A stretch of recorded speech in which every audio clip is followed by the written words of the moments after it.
కడప జిల్లా కొత్త బసవాపురం గ్రామంలో సీసీ రోడ్డు పనులు ఆలస్యంపై సిపిఎం వినూత్న నిరసన చేపట్టింది. బురదమయమైన రోడ్లపై వరి నాట్లు వేస్తూ వినూత్నంగా నిరసన తెలిపారు. కొత్త బసవాపురం గ్రామంలో మంజూరైన సీసీ రోడ్ల పనులు వెంటనే ప్రారంభించాలని డిమాండ్ చేశారు.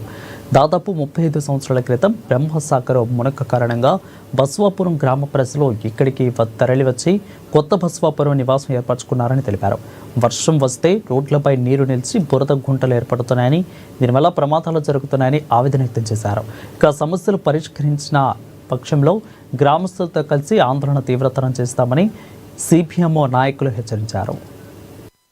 నీళ్లతో మునిగిపోతా ఉంది. అనేక మార్లు ఈ రోడ్డును బాగు చేయాలని చెప్పేసి, ఇక్కడ సీసీ రోడ్లు వేయాలని చెప్పేసి గ్రామ ప్రజల్లో అనేక దఫాలుగా అధికారులు వినియోగించుకున్నారు, ప్రభుత్వాలు వినియోగించుకున్నారు. ఇప్పటికి 6 దఫాల ప్రభుత్వాలు మారిపోయాయి. ఈ 6 దఫాల ప్రభుత్వాలలో తెలుగుదేశం పార్టీ అధికారంలో ఉన్నది, వైసీపీ అధికారంలో ఉన్నది, కాంగ్రెస్ పార్టీ అధికారంలో ఉన్నది. ఇన్ని ప్రభుత్వాలు మారినా ఈ మునక ప్రాంత వాసులకు సంబంధించిన రోడ్డు మాత్రం సమస్య పరిష్కారం కావడం లేదు.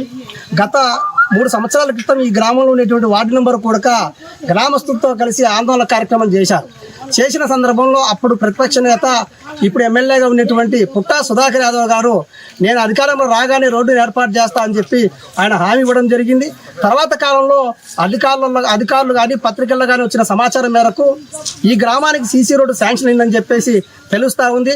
అయితే కేవలం కమిషన్ల కోసం మాత్రమే కక్కుర్తిపడి దళారుల మధ్య, అదే రకంగా కాంట్రాక్టుల మధ్య లాభసాటి